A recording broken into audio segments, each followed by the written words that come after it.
Right, so hello and welcome back to Books and Things, and today I'm going to be doing my June wrap-up and talking about all the books that I read in the month of June.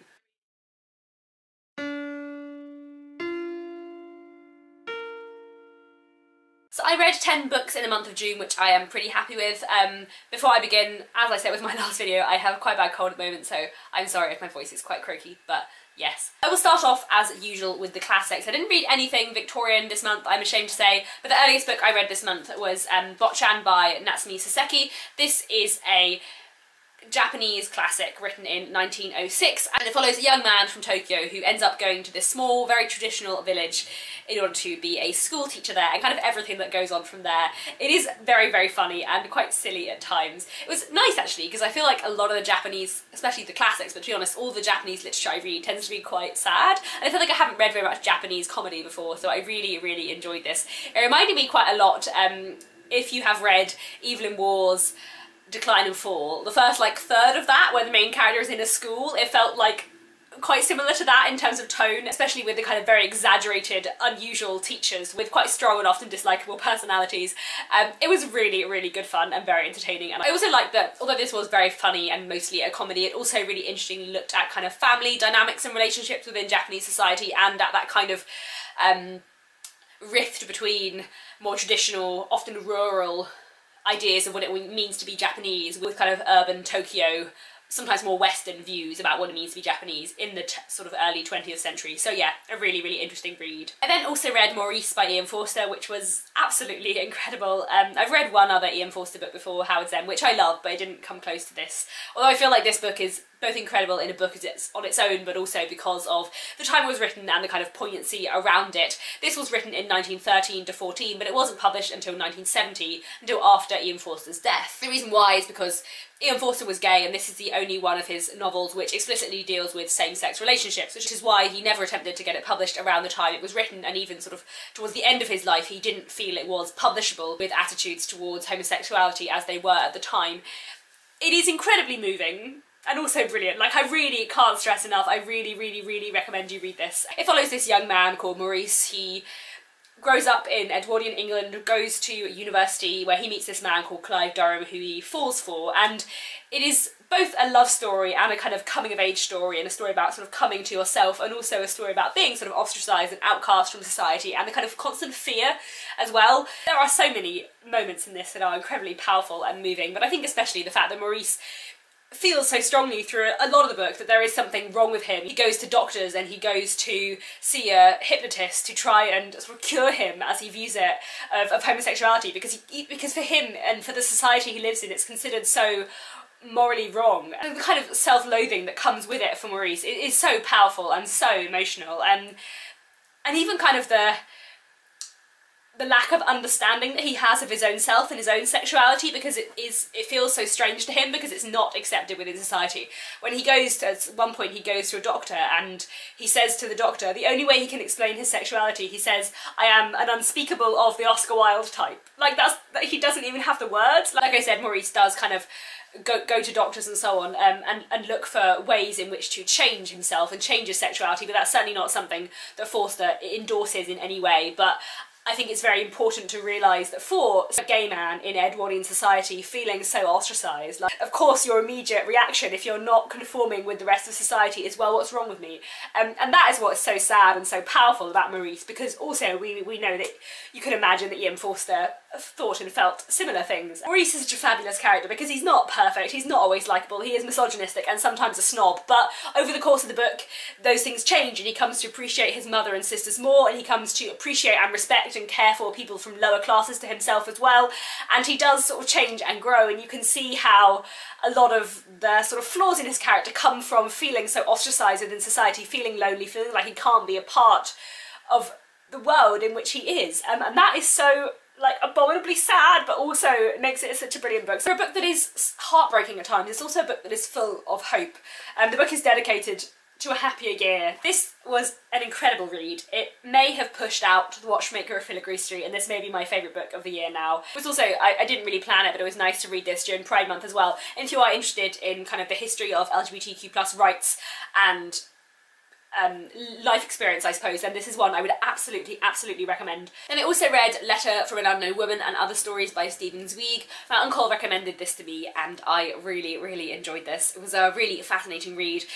Stephen Zweig was an Austrian writer and these stories were published, I think, sort of between 1900 and 1980 apparently, though I think the one published in 1918 must have been written earlier. Basically they're from sort of the first quarter of the 20th century and are really interesting. The main story, the longest story in this collection, Letter from an Unknown Woman, opens with a writer receiving a letter from a woman whose name he doesn't know, who says that she has been in love with him all her life and that she has met him several times kind of without him really being aware of it. It was really moving and powerful. Quite a lot of the stories in this collection actually deal with sort of obsession and kind of unrequited love, often from a young woman to an older man, though not always. And something about the tone of these stories that reminded me quite a lot of First Love by Ivan Turgenev. All in all, I really love this short story collection and would certainly recommend it. The stories were really moving and really powerful and really well written. Like other short story collections I've read where the first story is exceptionally brilliant, I did find that the first story kind of slightly overshadowed the rest of the stories, but I still really enjoyed it and would highly recommend it. The next book I want to talk about is Lady Molly's by Anthony Powell.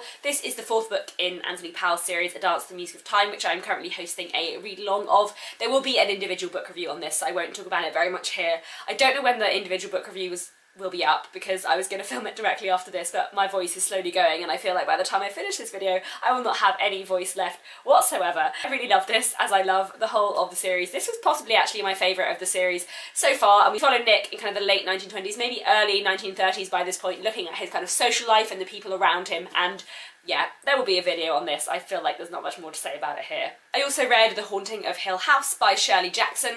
This is the pick for the Tenterhooks book club, which I'm part of, which is run by Angelica Kofa and Emma from Drinking by My Shelf. I will link their channels down below. The book club has actually been postponed because we've all been so busy lately, so we haven't met yet, but it was really interesting to read this one. But in this book, Hill House is this kind of monstrously built house that is sort of incredibly ugly as a building and a little bit mad, and this doctor who is investigating paranormal activity decides to go to this house and spend a summer there, and he invites various people to come along, and we follow one particular young woman, Eleanor, who comes to this house. I don't think I love this quite as much as We've Always Lived in the Castle, but I did really enjoy it. There were so many things that I found really interesting. Eleanor I thought was a fascinating character, and her relationship with Theodora, the other young woman who comes to Hill House, was really interesting, and I thought at times there's quite a lot of kind of almost romantic and sexual tension between them. And their relationship was really interesting, as was kind of the whole dynamic in the house and the idea of this haunting. What I found slightly weird about this book is that I didn't find it scary at all.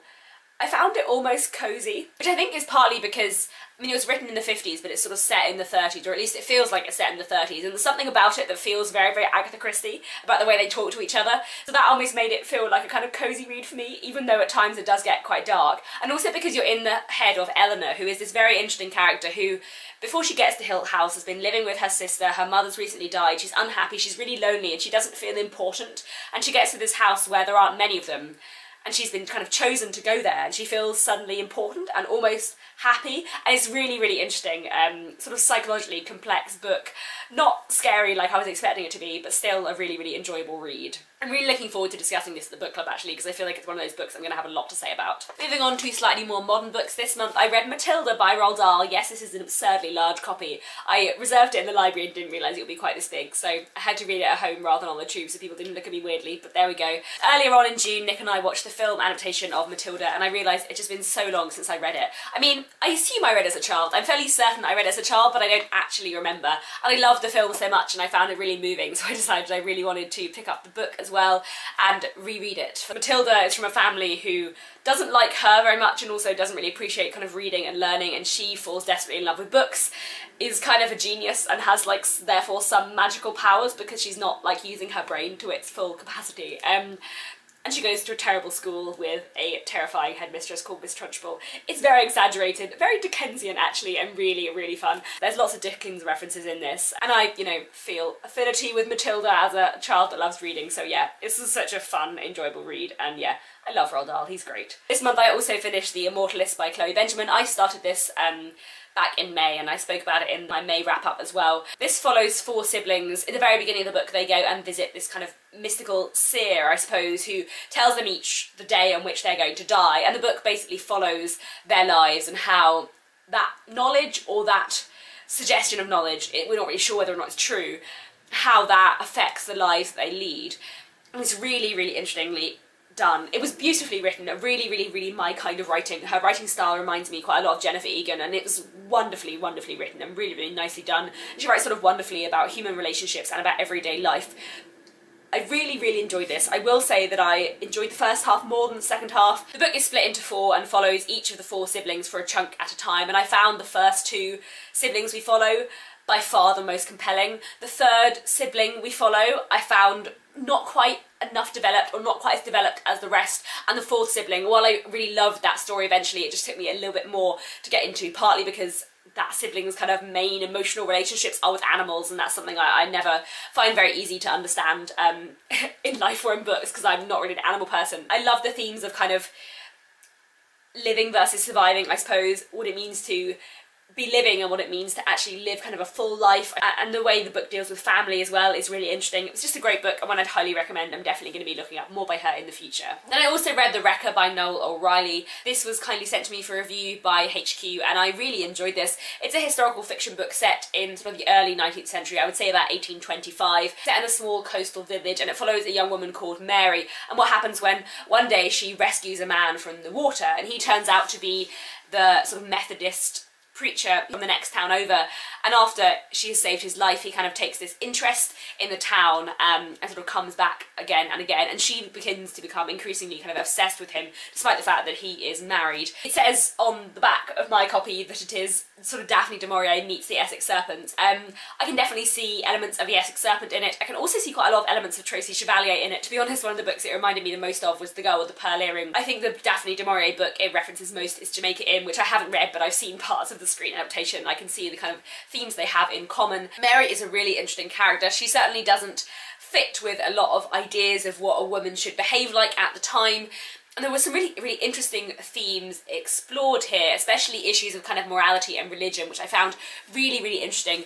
The book talks a lot about religion and about sort of what it means to be moral and how you can be moral and sort of degrees of morality and just sort of what moral standards people should be held up to, which is something I found really interesting in this and I thought was really well done. It also talks very interestingly about class and also about kind of gossip and reputation and the way that sort of neighbours treat each other, I suppose. Like I said, I found the themes in this really fantastic, and I thought some of the characters and some of the writing was really interesting. I didn't love everything about the ending until like the last few pages. There were 2 ways it could have gone and I would have slightly preferred it to go the other way, but that's fine. I'm kind of aware that that is my personal taste rather than any actual fault with the book. This is one I would highly recommend. Really interesting, especially if you like a bit of 19th century historical fiction. Talking of historical fiction set in the 19th century, this is In the Blink of an Eye by Ali Bacon, which I really adored. I know Ali Bacon, I did a creative writing course with her a few years ago, and I had read at least one bit of this in an earlier draft. There was only one bit, I think, reading this where I was like, where I was reading and I thought, I've read this before,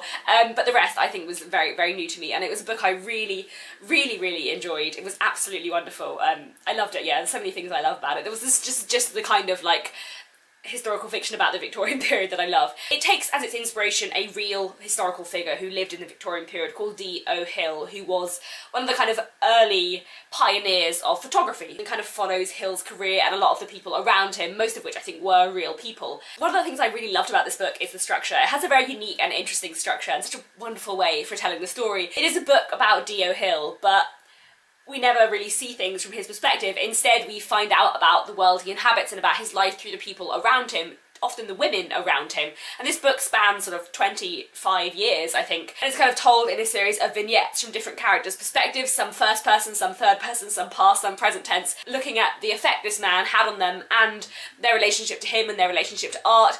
I really like the fact that it was told from the perspective of a lot of the women around him, especially as a lot of these women are artists in their own right, and we hear quite a lot about the role of women in the development of early photography and women as sort of art critics and artists as well at the time, which is something I found really interesting. This book is wonderfully written and the characterisation done so well, considering that there are a lot of characters and that a lot happens and that it's quite a short book. Like, the amount this book packs in is just incredible when I compare it to something like The Crimson Petal and the White, to take another historical fiction book set in the 19th century, which I thought was too long. I could go on about that for a long time, but like this book fits so much in and is so wonderfully rich and exciting and dynamic and so thoroughly enjoyable. I would highly, highly recommend it. It's also set in Scotland, which is really nice because a lot of the books I read set in 19th century Britain are set in 19th century England. Both those are written at today and written at the time, so it was really nice to read a bit about Victorian Scotland. This book also looks really interestingly at religion and the kind of division of the church which happened in Scotland during the 19th century, and the way it explores themes of kind of religion and art and love and grief. Like I said, this book packs a lot in. It's really, really wonderful and one I would absolutely, absolutely recommend. Another book I read this month which I really, really adored is A Place Called Winter by Patrick Gale. This was on my 5-star TBR prediction video from a while back and it definitely did not disappoint. It is absolutely incredible. This is set in the first kind of 20 years of the 20th century, both in England and in Canada, and it follows a man called Harry Kane, who is actually loosely based, I think, on the great-grandfather of Patrick Gale, who Patrick Gale knew sort of lived in England and then at one point sort of went to Canada really suddenly, left his wife and child, and no one was really sure why, and his grandmother never wanted to talk about it, so he thought this was interesting and he decided that he would fill in the gaps with this fiction. We start the book with Harry Kane just after the First World War in Canada, and we know that he is in some kind of asylum, and then we flash back to his life in Edwardian England and kind of find out what led him to be in Canada in this place. This was actually really interesting to read after having just read Maurice, because this also looks at a gay man within Edwardian society and the great fear of blackmail and social disgrace and incarceration which came with being gay in the very early 20th century. Like, there are so many amazing things about this book. It is incredibly moving, incredibly beautifully powerful. It is a brilliant love story, but it's also got wonderful characterization, a brilliant sort of gripping plot. Like, it's kind of a western and a pioneer novel, as well as being like a social commentary on Edwardian England and a wonderful love story. So much in this. Another book actually which really packs a lot into not a massively long book. I cried several times reading this book, like on the train, with no shame, and it's so powerful. Definitely another of my favourite books of the year, and a really, really wonderful historical fiction. It was really interesting. I was reading the endnotes and apparently Patrick Gale doesn't write very much historical fiction, which really surprised me because this is so clearly well researched. You feel that he knows the time period so well, both Edwardian England and kind of frontier Canada in the early 20th century. This book also looks really interestingly at gender, at grief, at kind of particular institutions, at the place of Indigenous people within Canada at this time, and so many things. It was just absolutely staggering and wonderful, and yes, I would highly, highly recommend this one. There we have it. Those are the 10 books that I read in the month of June. My voice is nearly gone, so I'm going to stop filming now. Thank you very much for watching. Please let me know if you've read any of these books and what you thought of them, or if there's any that you'd like to pick up. And I'll be back very soon with another bookish video. Well, I say very soon, but you know, we'll see how my voice is.